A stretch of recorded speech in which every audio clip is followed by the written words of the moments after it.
चलिए, very good morning. Next हम start करते हैं, हमने जहाँ से लास्ट पॉइंट ड्रॉप करा था, परसेंटेज ऑफ ओवरशूट। तो जो परसेंटेज ऑफ ओवरशूट का फॉर्मूला होता है वो होता है आपका सी मैक्स, सी की मैक्सिमम वैल्यू माइनस सी की फाइनल वैल्यू अपॉन सी की फाइनल वैल्यू। क्लियर? अगर हम यहाँ पे ग्राफ को देखें तो ये आपका बेसिकली रिस्पांस बता रहा है, आपका एक सेकेंड ऑर्डर सिस्टम का रिस्पांस बता रहा है ना। सी की फाइनल वैल्यू मतलब हमने जो इस पे अप्लाई करा है वो है यूनिट स्टेप इनपुट अप्लाई करा है 1 है। तो सी की मैक्सिमम वैल्यू ये रही, अगर आप ग्राफ पे देखें नीचे तो ये होता है आपका राइज टाइम और ये होता है आपका पीक टाइम। तो सी की मैक्सिमम वैल्यू बेसिकली आपको कहाँ मिलेगी? पीक टाइम पर आके आपको मिलेगी सी की मैक्सिमम वैल्यू। चलिए, मैं यहाँ पे एक सी ऑफ टी जो रिस्पांस है, इस रिस्पांस की जो इक्वेशन हम डिराइव कर चुके हैं वो है C of T is equals to 1 minus E to the power minus zeta omega N T upon under root of 1 minus zeta square. ये रही सी ऑफ टी की value into sine of omega D into T plus theta. Clear? ये आपकी C of T की value रहेगी, है ना। चलिए, इसको आगे हम रिजॉल्व करते हैं।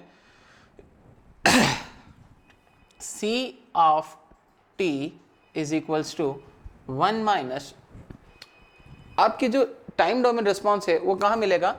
टी पी पर मिलेगा। पीक टाइम का फॉर्मूला क्या है? पीक टाइम का फॉर्मूला होता है आपका T P is equals to pi upon omega D, that is pi upon omega N into under root में 1 माइनस जीटा स्क्वायर। क्लियर? चलिए, इस वैल्यू को हम यहाँ पुट ऑन करते हैं। टी की जगह हम टी पी कर देते हैं, तो T P at C at T P, यानी कि मुझे सी की मैक्सिमम वैल्यू मिलेगी। मैं लिख रहा हूँ सी मैक्स, सी मैक्स कहाँ मिलेगा? At T is equals to T P पे। क्लियर? वैल्यू पुट ऑन कर रहा हूँ 1 minus E to the power minus zeta omega N into T P. T P की वैल्यू कितनी है? Pi upon omega N into under root में 1 minus zeta square upon under root में 1 minus zeta square into sine of omega D into T, है ना। तो T की जगह टीपी की वैल्यू सब्स्टिट्यूट कर देता हूँ मैं, पाई अपॉन ओमेगा डी, पाई upon omega D plus theta. Clear? आप देख सकते हैं ओमेगा एन से ओमेगा एन मैंने कैंसिल कर दिया, ओमेगा डी से ओमेगा डी भी कैंसिल कर दिया, तो मुझे जो नई वैल्यू मिली वो मिलेगी मुझे सी मैक्स की। C max is nothing 1 minus E to the power minus zeta pi upon under root of 1 minus zeta square upon under root of 1 minus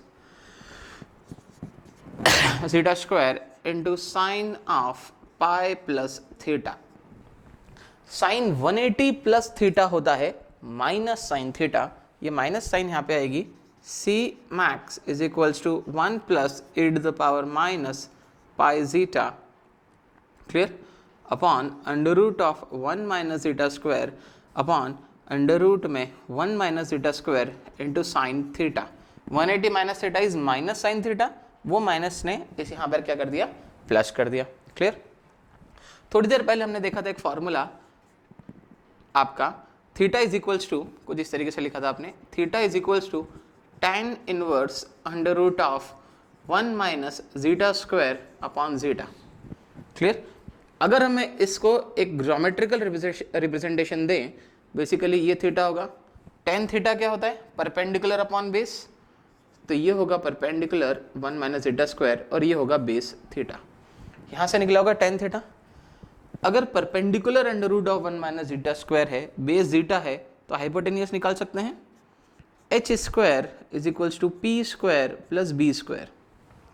तो H square is equals to perpendicular का square 1 minus zeta square plus base का square, that is zeta square. Clear? तो H hypotenuse आएगी simply आपकी 1, तो hypotenuse कितनी आई? 1। अगर base भी पता है, हाइपोटेनियस भी पता है, परपेंडिकुलर भी पता है, क्या साइन थीटा इवेल्युएट कर सकते हैं हम इससे? बिल्कुल ठीक। साइन थीटा होता है आपका अपोजिट अपॉन हाइपोटेनियस। तो हो जाएगा under root of 1 minus zeta square upon 1। अब मैं इस साइन थीटा की जगह under root of 1 minus zeta square put on कर सकता हूँ। तो मैं इसी इक्वेशन में यहाँ पे पुट ऑन कर रहा हूँ, साइन थीटा की जगह मैं पुट ऑन कर रहा हूँ under root of 1 minus zeta square, ये कैंसिल, तो मुझे सी मैक्स मिला 1 plus E to the power minus pi zeta upon under root of 1 minus zeta square. ये जनरल इक्वेशन है। क्लियर? अगर परसेंटेज ओवरशूट आपको निकालना है तो होता है C max minus C final upon C final. By default यहाँ पर हमने यूनिट स्टेप अप्लाई कर रखा है, इस वजह से सी फाइनल की वैल्यू कितनी है 1। अगर आपके क्वेश्चन में 4 UT 5 UT 6 UT कुछ भी दें तो आपको उसकी जगह वो वैल्यू पुट ऑन करनी है। क्लियर? तो अभी बाय डिफॉल्ट यूनिट स्टेप के लिए मैं पुट ऑन कर रहा हूँ, सी मैक्स की वैल्यू हो जाएगी 1 plus E to the power minus pi zeta upon under root of 1 minus zeta square, C max minus C final यानी कि माइनस 1 अपॉन सी फाइनल 1। 1 से 1 कैंसिल हुआ, तब जाके आपको फॉर्मूला मिला e to the power minus pi zeta upon under root of 1 minus zeta square. और अगर आपको इसको परसेंटेज में निकालना है तो into 100%। This is the formula for percentage of overshoot. Clear? चलिए और आगे हम इसको रिजॉल्व करते हैं। अब हमारे पास में कंप्लीट सेकेंड ऑर्डर सिस्टम हम रिजॉल्व कर चुके हैं, उसका ट्रांजिएंट रिस्पांस अब हमको पता है। एक सेकेंड ऑर्डर सिस्टम का कंप्लीट ट्रांजिएंट रिस्पांस अब हमको पता है। ये पूरा डेरिवेशन आपको इंजीनियरिंग सर्विसेज के कन्वेक्शनल में और आपके मेन RGB या आप जो भी आपके स्टेट एग्जामिनेशन है उस पर काम में आएंगे। अब हम देखते हैं इसमें ऑब्जेक्टिव क्वेश्चन किस तरीके से बनते हैं 1 मार्क वाले। फॉर एग्जाम्पल मैं एक सेकेंड ऑर्डर सिस्टम कंसिडर करता हूँ, second order under damped system. Clear? अगर ये रूट की लोकेशन है तो ये वाला पॉइंट होगा आपका omega n into under root में 1 minus zeta square. Clear? Root इस तरीके से ही होते हैं आपके S1 कामा S2 आपने इक्वेशन लिखी थी, S1 comma S2 is nothing but minus zeta omega n plus minus j omega n into under root of 1 minus zeta square. ये हमने लिखे थे इस इक्वेशन अंडर डैम्ड सिस्टम के लिए, है ना? Under damped system. चलिए इसका मतलब इसका जो रियल पार्ट है वो है आपका जीटा ओमेगा n पे। क्लियर? और इमेजिनरी पार्ट है आपका omega n into under root में 1 माइनस जीटा स्क्वायर। अब मैं एक ग्राफ यहाँ पे देता हूँ। फॉर एग्जाम्पल आपको इस तरीके से एक ग्राफ गिवन है कि रूट्स इस पॉइंट इस पॉइंट इस पॉइंट इस पॉइंट इस पॉइंट ऐसे लोकेटेड है, ऊपर और नीचे दोनों तरफ। क्लियर? तो आप देखिए क्या क्या क्वेश्चन आएंगे। सबसे पहले मैं यहाँ पे लिख रहा हूँ इक्वेशन पीक टाइम की, TP, वो होती है आपकी pi upon omega n into under root of 1 minus zeta square. This is the equation for peak time. आप देखें ये वाला पॉइंट जो है ये है omega n into under root of 1 minus zeta square वाला पॉइंट। ये वाला पॉइंट भी वो है, ये वाला पॉइंट भी यही है, ये सारे पॉइंट पर omega n into under root of 1 minus zeta square constant बना रहेगा। क्लियर? तो ये रूट्स, अगर मैं इस लाइन के बारे में बात करूं, a line which is parallel to the x axis, है ना, इस लाइन पर आपका जो पीक टाइम है वो कांस्टेंट है। क्वेश्चन आता है which is the line for constant peak time. तो हॉरिजॉन्टल एक्सिस के पैरेलल जो लाइन है इन सभी रूट्स पर आपका जो पीक टाइम है वो कैसा बना रहेगा? कांस्टेंट बना रहेगा। इन सभी लाइन पर आपका पीक टाइम कांस्टेंट रहेगा। क्लियर? फॉर एग्जाम्पल अब दूसरा क्वेश्चन ऐसे पूछ लेते हैं कि इस लाइन पर क्या कांस्टेंट है। क्लियर? तो आप देखें ये रूट्स इस तरीके से जा रहे हैं। क्लियर? यहां पर जीटा ओमेगा n की वैल्यू है। क्लियर? तो इस पूरी लाइन पर a line which is parallel to y axis, line जो कि किसके पैरेलल है? y एक्सिस पे। इस पे क्या कांस्टेंट है? Zeta into omega n constant है। अगर आप सेटलिंग टाइम के बारे में बात करें TS, वो होता है आपका 2% के लिए 4 upon zeta omega n. Clear? तो आप देख सकते हैं जीटा ओमेगा एन डिनोमिनेटर में आ रहा है, इस पूरी लाइन के लिए जीटा ओमेगा एन सेम है। तो a line which is parallel to the y axis is the line for constant settling time.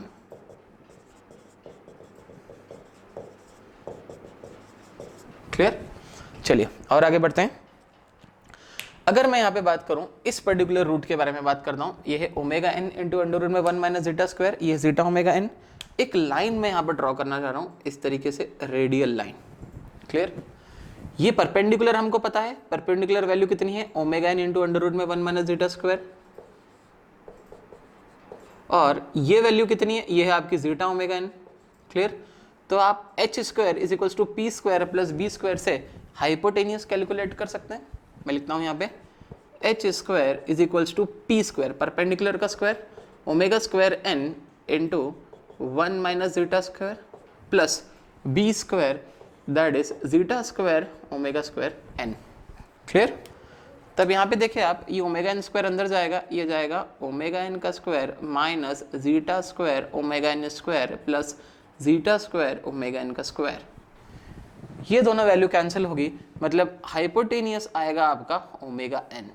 बहुत बहुत इंपॉर्टेंट पॉइंट है ये, जो रूट की लोकेशन में जो रेडियल डिस्टेंस है ये कुछ भी नहीं बताता है, simple natural frequency of oscillation को डिनोट करता है, that is simply omega n, natural frequency of oscillation.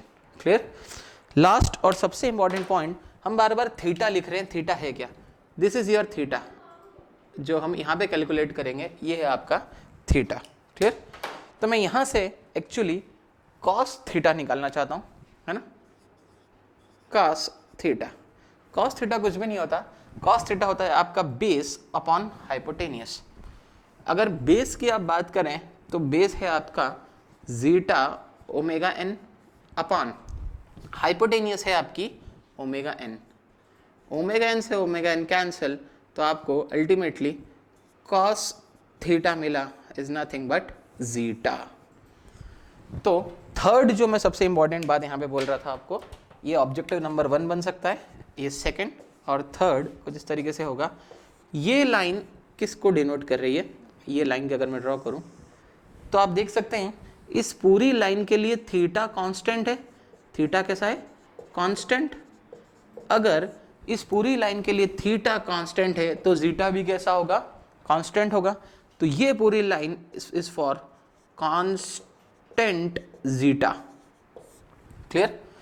और अगर आप परसेंटेज ऑफ ओवरशूट का फॉर्मूला देखें तो परसेंटेज ऑफ ओवरशूट का फॉर्मूला होता है e की power minus pi zeta upon under root of 1 minus zeta square. पूरी की पूरी डिपेंडेंसी जीटा के ऊपर है आपके परसेंटेज ऑफ ओवरशूट के। तो इस पूरी लाइन पर अगर रूट्स यहाँ पर लाई कर रहे हैं, यहाँ पर लाई कर रहे हैं, यहाँ पर लाई कर रहे हैं, यहाँ पर लाई कर रहे हैं, यहाँ पर लाई कर रहे हैं, तो इन सभी रूट्स का परसेंटेज ऑफ ओवरशूट कैसा रहेगा? कांस्टेंट रहेगा। परसेंटेज ऑफ ओवरशूट सबका सेम रहेगा। क्लियर? चलिए थोड़ा सा और आगे बढ़ते हैं, इसका एक ग्राफिकल एनालिसिस करके देखते हैं कि ग्राफ में अब कैसे है। अब 2 मार्क के क्वेश्चन के लिए देखते हैं। 1 मार्क में तो आपको डायरेक्ट क्वेश्चन आ जाएगा रूट्स और ये। अब कई बार वो ग्राफ भी बना के देखता है। फॉर एग्जाम्पल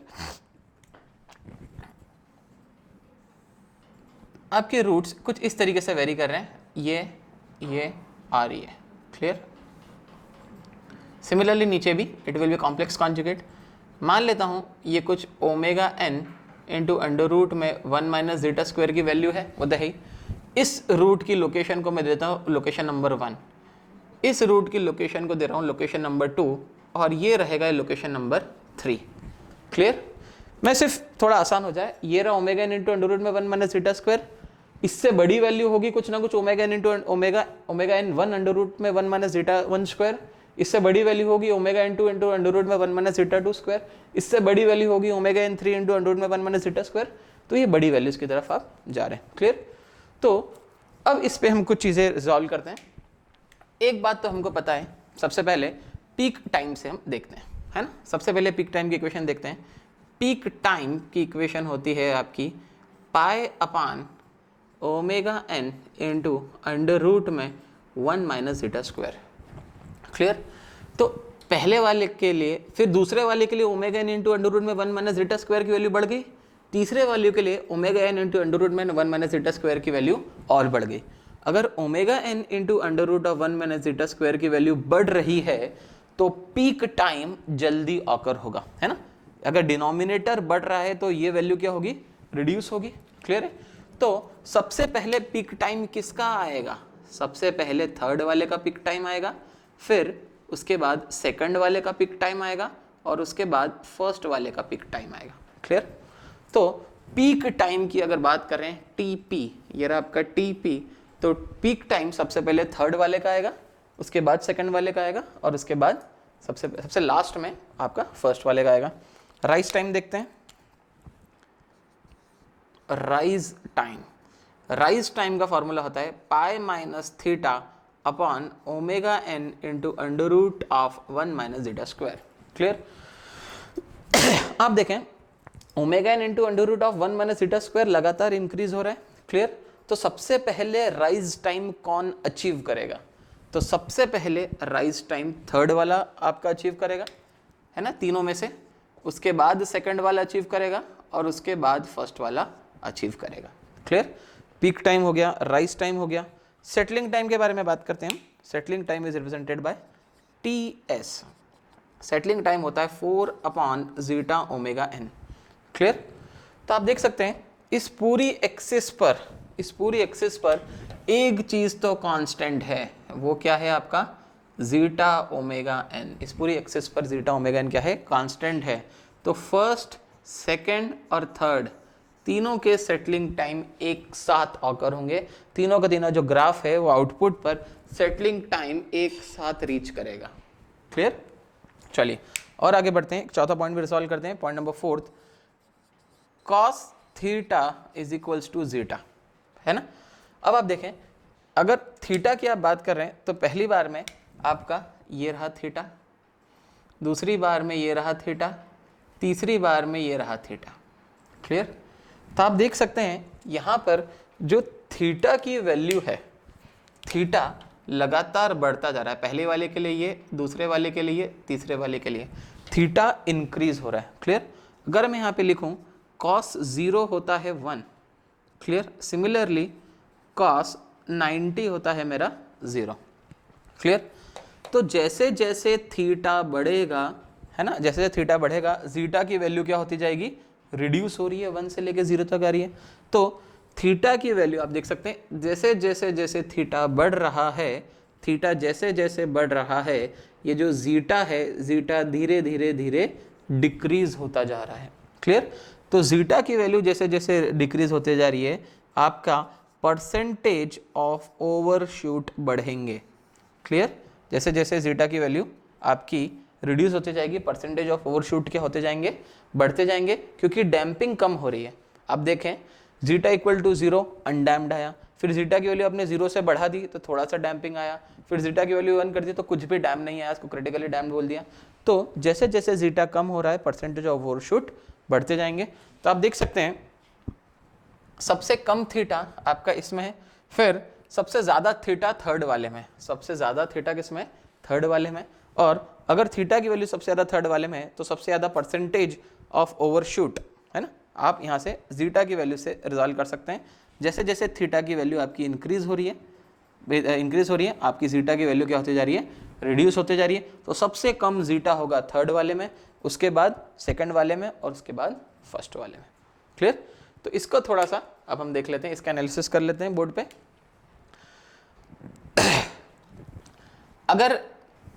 अगर अब आपके जो रूट्स हैं, क्लियर। चलिए पहले इसको थोड़ा सा ग्राफ में ड्रॉ कर लेते हैं। जो आपको पीक टाइम रिजॉल्व करना है, पीक टाइम हो गया आपका, सेटलिंग टाइम सबका सेम है। सेटलिंग टाइम से बात करते हैं हम, सेटलिंग टाइम सबका सेम है। मैं यहाँ पर एक ग्राफ बना के आपको बताता हूँ। सेटलिंग टाइम आपका ऑलमोस्ट सेम है। अगर ये ग्राफ है मेरे पास में, है ना, तो अगर मेरे को राइज टाइम ड्रॉ करना है, एक बार राइज टाइम ड्रॉ करके बताता हूँ मैं। राइज टाइम जल्दी ऑकर हो रहा है थर्ड वाले का, तो और पीक टाइम भी जल्दी ऑकर हो रहा है। तो ये रहा राइज टाइम और ये रहा पीक टाइम। सेटलिंग टाइम सबका सेम। क्लियर। थोड़ा सा इसका पीक ओवरशूट बड़ा रहेगा, और लास्ट वाला अगर मैं ग्राफ ड्रॉ करूं तो लास्ट वाला ग्राफ कुछ इस तरीके से रहेगा। क्लियर? देख लेते हैं हम इसको। और मेरे हिसाब से ये कुछ थर्ड वाला होगा, ये कुछ सेकंड वाला होगा और ये फर्स्ट वाला होगा। क्लियर? चलिए देखें कैसे। अगर मैं पीक टाइम की बात कर रहा हूं तो सबसे पहले पीक टाइम थर्ड वाले का आएगा। क्लियर? पीक टाइम क्या होता है? वो टाइम जब अपनी मैक्सिमम वैल्यू को अचीव करता है। सबसे पहले पीक टाइम थर्ड वाले का आया, फिर सेकंड वाले का आया, फिर फर्स्ट वाले का आया। राइज टाइम की बात करें तो सबसे पहले राइज टाइम कौन सा होता है? जब वो फाइनल वैल्यू को अटेंड कर लेता है। सबसे पहले राइज टाइम थर्ड वाले का आया, उसके बाद सेकंड वाले का आया और उसके बाद फर्स्ट वाले का आया। क्लियर? ये रहा फर्स्ट वाले का। अगर आप सेटलिंग टाइम के बारे में बात करें तो तीनों के सेटलिंग टाइम ऑलमोस्ट साथ में जा रहे हैं, तो तीनों के सेटलिंग टाइम यहाँ पर ऑलमोस्ट साथ में बताए मैंने। लास्ट आप देखें cos theta is equals to zeta, तो अगर आप देखें theta is equals to cos inverse zeta, मतलब आप देखें थीटा की वैल्यू जैसे जैसे मैं बढ़ाते जा रहा हूँ, थीटा की वैल्यू सबसे ज़्यादा, थीटा की वैल्यू किसके लिए? थर्ड वाले के लिए। थर्ड वाले के लिए थीटा सबसे ज़्यादा। क्लियर? और जैसे जैसे थीटा बढ़ते जा रहा है जीटा उतना कम, यानी कि थर्ड वाले के लिए जीटा सबसे कम। और अगर थीटा थर्ड वाले के लिए सबसे कम, जीटा जो है थर्ड वाले के लिए सबसे कम, तो थर्ड वाला सबसे ज़्यादा ओवरशूट देगा, उसके बाद सेकंड वाला देगा और उसके बाद फर्स्ट वाला देगा। इस तरीके से आपको ग्राफिकल एनालिसिस करना है। 2 मार्क्स में सवाल आता है, गेट इंजीनियरिंग सर्विसेज दोनों ही एग्जाम्स में, या कोई सी भी PSU दें। चलिए इसी तरीके से हम और चीज़ें रिजॉल्व करते हैं इसकी। मान लेते हैं कि अब आपको जो रूट की लोकेशन देके रखी है वो कुछ इस तरीके से देके रखी है। चलिए आपको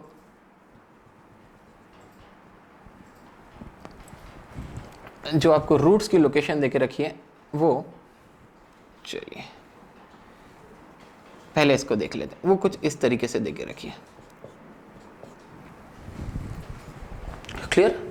अब क्या होगा? अब ग्राफ कैसे वेरी करेगा, अब आपको इसका एनालिसिस करना है। क्लियर? तो सबसे पहले हम देख लेते हैं कि पीक टाइम से चालू करते हैं, है ना। यहाँ पर ये फर्स्ट वाला ले लेते हैं, ये सेकंड वाला ले लेते हैं और ये थर्ड वाला ले लेते हैं। तो ये वैल्यू किसकी होती है? Omega N into under root of 1 minus zeta square. Clear? तो omega N into under root of 1 minus zeta square सबसे ज़्यादा वैल्यू किसकी है? थर्ड वाले की है। तो सबसे पहले पीक टाइम किसका आएगा? सबसे पहले पीक टाइम आएगा आपका थर्ड वाले का, उसके बाद आएगा आपका सेकंड वाले का और उसके बाद पीक टाइम आएगा आपका फर्स्ट वाले का। क्लियर? सिमिलरली अगर आप राइज टाइम के बारे में बात करें तो यहाँ से राइज टाइम भी आप कंक्लूड कर सकते हैं, omega N into under root of 1 minus zeta square.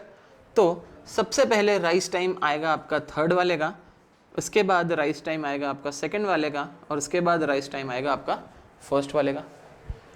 और अगर आप इसको रिजॉल्व करें तो सेटलिंग टाइम होता है 4 जीटा ओमेगा एन। क्लियर? तो आप देख सकते हैं ये जीटा ओमेगा एन फर्स्ट वाला है, ये जीटा ओमेगा एन सेकंड वाला है, ये जीटा ओमेगा एन थर्ड वाला है। क्लियर? तो सबसे ज़्यादा जीटा ओमेगा एन की वैल्यू थर्ड वाले की है। क्लियर? सबसे ज़्यादा जीटा ओमेगा एन की वैल्यू किसकी है? थर्ड वाले की। तो सबसे पहले जो सेटल होगा, सबसे पहले जो सेटल होगा वो होगा आपका थर्ड वाला, सबसे पहले सेटल होगा, उसके बाद सेकंड वाला होगा और उसके बाद फर्स्ट वाला सेटल होगा। क्लियर? सेटलिंग टाइम बहुत इंपॉर्टेंट पॉइंट है। सबसे last cos theta is equal to zeta. अब आप देख सकते हैं यहाँ पर थीटा सबके लिए ऑलमोस्ट सेम है, तो जीटा कैसा रहेगा? कांस्टेंट रहेगा, कांस्टेंट रहेगा। और अगर जीटा कांस्टेंट है तो जो परसेंटेज ऑफ ओवरशूट रहेंगे वो कैसे रहेंगे? कांस्टेंट रहेंगे। Percentage of overshoot will be constant. Clear? चलिए और आगे बढ़ते हैं। थर्ड आपके अगर रूट की लोकेशन आप देखें यहाँ पे, अगर रूट अब आपके इस तरीके से वेरी करते हैं,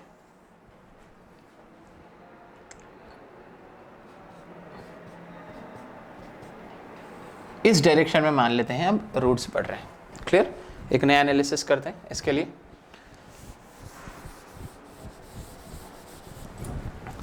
अगर आप देखें यहाँ पे तो ये omega N into under root of 1 minus zeta square की वैल्यू है।